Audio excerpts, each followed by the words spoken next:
Hello student, कैसे हैं आप लोग। आई होप कि आप बहुत ही अच्छे होंगे। तो आज इस वीडियो में डिस्कस करने वाले हैं आईसीआर यूजी 2022 में एक छोटा सा टॉपिक है जिसमें स्कॉलरशिप की हम बात करने वाले हैं, जो सभी स्टूडेंट्स के लिए बहुत इंपॉर्टेंट है कि आईसीआर जो होता है आपको स्कॉलरशिप देता है। तो इस वीडियो में हम डिटेल इन्फॉर्मेशन आपको बताएंगे कि जो प्रोसेस होता है आपको स्कॉलरशिप मिलने का, जो आपको पर मंथ आपको 3000 यूजी स्टूडेंट्स को मिलता है, वो किस प्रोसेस को कंप्लीट करने पे उसके लिए क्या आपके जो है ओजीपी क्या होनी चाहिए, क्या क्या उसके डॉक्यूमेंट्स लगेंगे, कैसे आपको स्कॉलरशिप मिलेगा, कहाँ आपको अप्लाई करने होगा, किस प्रोसेस के बाद आपको जो है इस डॉक्यूमेंट्स को बनवाना होगा, सारी डिटेल इन्फॉर्मेशन, उसके साथ कौन से राउंड में सिलेक्ट होने पे आपको स्कॉलरशिप मिलेगा, कौन आपको स्कॉलरशिप देता है, सारी डिटेल इन्फॉर्मेशन आपको इस वीडियो में मिलने वाली है। तो चलिए आज की इस वीडियो को हम स्टार्ट करते हैं। यदि आप चैनल पर नए हो तो चैनल को सब्सक्राइब कर लीजिए, बेल आइकन दबा लीजिए, क्योंकि यहाँ पे आईसीआर यूजी या आईसीआर के रिगार्डिंग चाहे आप पीजी पीएचडी हो, सारी अपडेट यहाँ पे आपको रेगुलर मिलती रहेगी। तो चलिए आज के इस वीडियो को हम स्टार्ट करते हैं,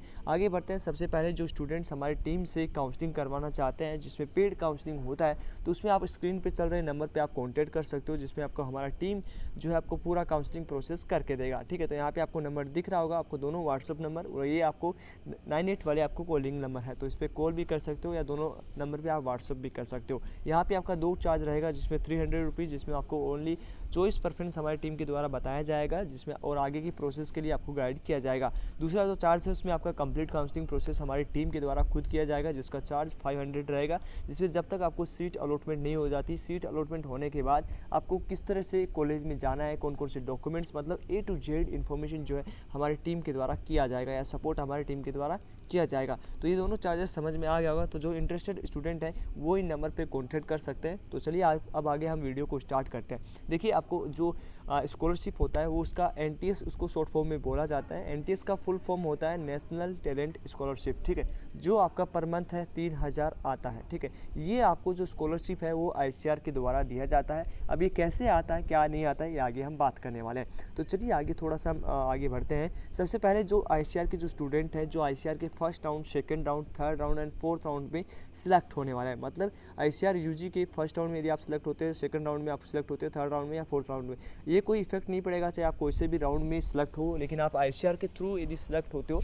तो आपको यहाँ पे स्कॉलरशिप दिया जाएगा। अब यहाँ पे कंडीशन ये है कि कौन स्टूडेंट्स को स्कॉलरशिप मिलेगा। यहाँ पे दो तरह की स्कॉलरशिप होती है, जिसमें पहला स्कॉलरशिप होता है कि आप यदि किसी अनदर स्टेट में यदि आप एडमिशन लेते हो आईसीआर में, तो आपको 3000 पर मंथ दिया जाता है। मान लीजिए कि आप राजस्थान के स्टूडेंट हो और आप उड़ीसा, बिहार और अनदर स्टेट में आप एडमिशन लोगे, तो आपके आईसीआर के द्वारा 3000 पर मंथ आपको स्कॉलरशिप दिया जाएगा। दूसरा स्कॉलरशिप होता है वो आपका स्टेट स्कॉलरशिप होता है, जिसमें आपको स्टेट गवर्नमेंट है वो देती है। मान लीजिए कोई बिहार का स्टूडेंट है और वो बिहार में स्टडी कर रहा, तो उसको बिहार गवर्नमेंट है वो स्कॉलरशिप देती है, तो वो आपको उसका अलग प्रोसेस होता है, वो आपको अनदर वीडियो में हम बताने वाले हैं। तो चलिए अब आगे बढ़ते हैं। सबसे पहले हम बात करेंगे यहाँ पे सबसे स्टूडेंट्स का जो डाउट होता है कि कैटेगरी वाइज कोई इफेक्ट पड़ता है। ठीक है, ऑल अबाउट हम स्कॉलरशिप के बारे में यहाँ पे डिस्कस करेंगे। तो देखिए, यहाँ पे कैटेगरी वाइज कोई इफेक्ट नहीं पड़ता। यदि आप जनरल कैटेगरी से हो या आप किसी भी कैटेगरी से हो, ओबीसी, एससी एंड एसटी, कोई भी आपका कैटेगरी है, तो उस पर आप यदि बिलोंग करते हो या आपका वो कैटेगरी है, तो उस पर कोई इफेक्ट आपका स्कॉलरशिप पे नहीं पड़ने वाला। आपको इक्वल है वो स्कॉलरशिप दिया जाएगा। हालांकि फ़ीस में आपका इफेक्ट पड़ेगा। फ़ीस में आपका जो है एससी एसटी का फ़ीस कम होता है। जो आप किसी भी कोर्स को कर रहे हो तो एससी एसटी का फ़ीस है वो कम रहेगा, तो उसके लिए आपको बेनिफिट होता है कैटेगरी का, बट आपको स्कॉलरशिप में बराबर आपको दिया जाता है। ठीक है, तो 3000 पर मंथ आपको मिलने वाला है। ठीक है, तो ये आपको आईसीआर के first, second, third round, fourth round में मिलेगा, क्योंकि आगे की जो राउंड होते हैं, जैसे कॉलेज राउंड होते हैं, उसमें उसके बाद आपका जो सीट वैकेंट रहेगा, वहाँ राउंड में यदि आप सेलेक्ट होते हो तो आपको स्कॉलरशिप है वो नहीं मिलता। तो ये चीज़ें आपको समझ में आ गई होगी, आई थिंक। ठीक है, अब हम आगे बढ़ते हैं, सबसे आगे की ओर हम बढ़ते हैं। सबसे पहले यहाँ पे बात करेंगे कि आईसीआर कोर्स वाइज आपको सीजीपी कोर्स वाइज की हम बात करें, जैसे आप किसी भी कोर्स में आप सेलेक्ट होते हो। आईसीआर में जितने भी कोर्स है, BSc agriculture, horticulture, fisheries, forestry, BTech के कोर्सेज, सेरीकल्चर, उसके बाद BTech biotechnology and community science. ठीक है, कोई भी कोर्स में यदि आप सेलेक्ट होते हो तो भी आपको स्कॉलरशिप बराबर स्कॉलरशिप मिलेगा, 3000 पर मंथ ही मिलेगा। ठीक है, आपका ये नहीं है कि आप बीएससी एग्रीकल्चर में सेलेक्ट हुए तो आपको स्कॉलरशिप ज़्यादा दिया जाएगा, वो कोई भी ये इश्यूज़ नहीं है। ठीक है, बराबर आपको स्कॉलरशिप है वो 3000 यहाँ पे मिलेगा। ठीक है, तो ये भी आपका डाउट क्लियर हो गया। उसके लिए आपको क्या करना होगा, सबसे पहले यदि आप एडमिशन लेते हो, कब आपको स्कॉलरशिप के डॉक्यूमेंट्स है वो लगते हैं, तो इसके लिए आपको डॉक्यूमेंट्स है क्या क्या लगेंगे ये भी हम बात करेंगे। तो यहाँ पे जैसे आपका एडमिशन होता है, जैसे आप किसी भी कॉलेज में आप सेलेक्ट होते हो, उसके बाद जैसे आपका कंप्लीट काउंसलिंग प्रोसेस हो जाता है तो एनटीए के द्वारा या जो आईसीआर के द्वारा एक लेटर आता है जिसे बोलते हैं एनटीएस, ठीक है। उसका एक लेटर में लिखा आएगा कि आप आईसीआर से सिलेक्टेड हो और आपको आईसीआर से स्कॉलरशिप मिलेगा 3000। वो लेटर आपको डाउनलोड करना है। उस लेटर को आपको डाउनलोड करने के बाद जिस भी कॉलेज में आप सेलेक्ट होते हो उस कॉलेज में आपको उसी कॉलेज के आसपास या आपका जो भी बैंक अकाउंट है उसमें आपको अकाउंट ओपन करने के बाद साथ ही वो जो आपको लेटर आएगा उस लेटर के साथ अपने डीन जो भी रहेंगे, जो प्रोफेसर डीन रहेगा आपका कॉलेज का, ठीक है। जैसे बीएससी एग्रीकल्चर में आप सेलेक्ट होते हो तो वहाँ पे डीन काम्स करती हैं, ठीक है। जैसे हमारे प्रिंसिपल होते हैं उसी तरह वहाँ पे डीन होता है, ठीक है।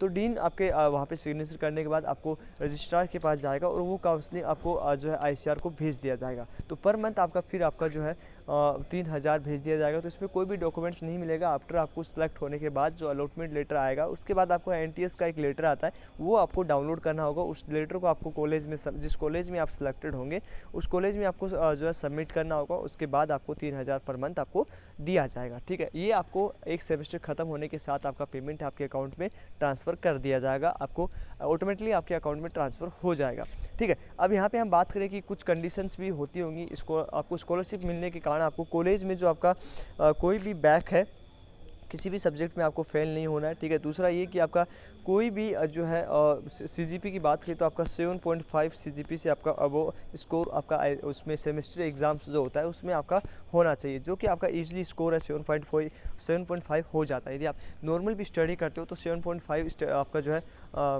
स्कोर है वो बन जाता है। तो इसका आपको टेंशन नहीं लेना, आपको स्कॉलरशिप में आपकी कोई बाधा नहीं आती है। 75 से अब वो सभी स्टूडेंट्स रहते हैं, तो आप अच्छे से स्टडी करोगे तो आपका अच्छा स्कोर जाएगा, ठीक है। तो ये आपको क्लियर हो चुका होगा। अब हम यहाँ पे बात करें आगे की कुछ टॉपिक पे, प्रोसेस क्या रहेगी। तो हमने प्रोसेस की बात की कि आईसीआर में यदि आप सेलेक्ट होते हो, सेलेक्ट होने के बाद आपको जैसे ही कॉलेज में आपको सीट है वो अलॉट होती है। अलॉट होने के बाद आपको जो है हॉस्टल मिल जाता है, हॉस्टल की फ़ीस आप सबमिट कर देते हो। उसके बाद अलॉटमेंट लेटर आने के बाद आपका एक फिर से एक न्यू लेटर आता है, उससे बोलते हैं एनटीएस, ठीक है। एनटीएस आपको वहाँ से आपको अपनी आईडी लॉगिन करके वहाँ से आपको डाउनलोड कर लेना है। डाउनलोड करने के बाद आपको जो भी कॉलेज अलॉट होती है उसमें आपको जो भी आपके आगे की प्रोसेस है वो आपको कॉलेज में भी बता दी जाएगी। वहाँ से आपको बैंक अकाउंट खुला के आपको दे देना है और पर मंथ आपको 3000 पैसा आपको मिलने वाला है, ठीक है। तो ये सारी प्रोसेस है वो रहेगा। हमने बताया कि आईसीआर के फर्स्ट, सेकंड, थर्ड राउंड में जो स्टूडेंट, फोर्थ राउंड में जो स्टूडेंट होगा उनको स्कॉलरशिप मिलेगी। अनदर स्टेट में जाओगे आपको तो पर मंथ 3000 आपको स्कॉलरशिप दिया जाता है। उसी के साथ आपको जो है यदि आप खुद के स्टेट पे हो तो आपको स्टेट जो गवर्नमेंट रहती है वो स्कॉलरशिप देती है। तो उसके बारे में आप जिस भी कॉलेज में आप सिलेक्टेड होते हो तो वहाँ पर आप ज़्यादा डिस्कस करोगे तो आपको बेनिफिट ज़्यादा होगा, ठीक है। तो ये सारी प्रोसेस है वो स्कॉलरशिप की रहती है। तो आई थिंक ये आपको सबको समझ में आ गया होगा। यदि फिर भी किसी स्टूडेंट्स को कोई डाउट है, कोई कन्फ्यूजन है या कोई प्रॉब्लम है तो आप वो पूछ सकते हो। और साथ ही साथ जो स्टूडेंट्स हमारी टीम से यदि काउंसलिंग करवाना चाहते हैं तो वो स्क्रीन पे आपको पहले भी आपने वहाँ पे स्टार्टिंग वीडियो के स्टार्टिंग में हमने बताया था कि इन नंबर पे आप जो है कांटेक्ट कर सकते हो, ठीक है। तो उस नंबर पे यदि आप कांटेक्ट करोगे तो वहाँ पे हमारी टीम आपको जो है हमारा कॉल आपका रिसीव होगा। उस कॉल के आपको जितना भी डाउट है वो भी आप डिस्कस कर सकते हैं। साथ ही साथ आप काउंसलिंग के स्टूडेंट हैं, आप पेड काउंसलिंग करवाना चाहते हैं तभी आप इस नंबर पर कॉल करें। अदरवाइज आप जो भी डाउट है वो कॉमेंट बॉक्स में लिख सकते हो। यदि आप टेलीग्राम ज्वाइन करना चाहते हो तो उसका लिंक भी आपको डिस्क्रिप्शन में मिल जाएगा। और आपकी जॉब का क्या आपका सैलरी रहता है, आईसीआर कैसा एग्जाम है, नीट की तैयारी कैसे कर सकते हो, उसके लिए हमने वीडियोस बना रखे हैं, उसकी लिंक आपको डिस्क्रिप्शन में मिल जाएगी, वहाँ से आप जाके देख सकते हो। तो चलिए आज इस वीडियो में इतना ही, मिलते हैं आपको नेक्स्ट वीडियो में। तब तक के लिए बाय बाय, टेक केयर।